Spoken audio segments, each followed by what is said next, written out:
Shalom, Chaverim. Guys, okay.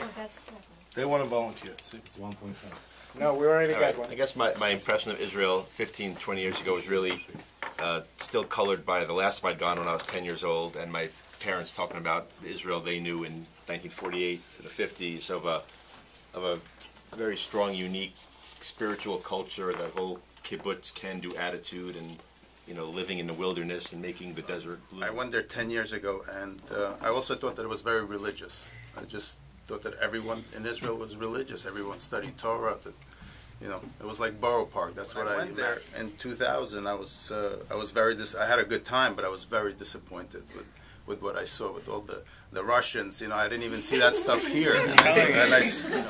It changed a great deal. It's a lot more metropolitan, and the main reason I wanted to go is because my wife had never been there, and she was always scared to go, and I wanted her to see it. I wanted for us to experience it. They have such equipment, whatever. And they don't use it towards the peace that they want. You may have all the technology in the world, but if it doesn't help you to become stronger, powerful as far as being protected by other countries, then how is that going to change in 15 years? I mean, they have it now, what nobody else have. I mean, all the Jewish heads in the world came to Israel, and all the technology is growing. It's one of the powerful countries for technology, but it's one of the one of the countries that nobody respects in a way. I mean, all the news is all bad about Israel. Nobody says how good Israel is. The world does buy, Israeli-made products or innovations. They'll have no choice. But there is no recession in Israel, by the way. He's raising the interest rate. It's the only country that escaped the recession. I can tell you there's no recession, but going there with you guys and staying a few extra days in the city where all my relative lives, I tell you there's a huge recession there. Well, that city in particular is dying. That part of Israel, it's just dying. Depends on which cable channel. North. There's no recession here. I mean, people. For good reason. I think they've bent over backwards to support Israel since the war, since the Holocaust ended. Know what it was to be Jewish. So for me, this is a learning process, and Israel for me, I'm kind of have a relationship with it.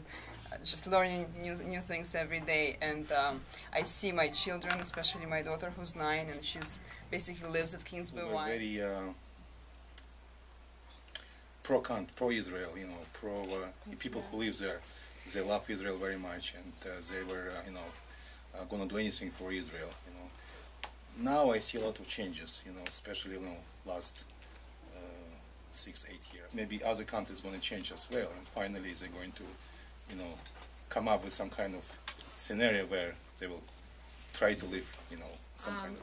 I would like my sons to have the same image and being positive about everything Israel does, because my older son loves to be a devil's advocate and again criticize it, whether it's coming from being liberal and being raised here and having different opinions, but I would like him to have only positive opinions. Now this is a totally different story, especially after visiting Israel.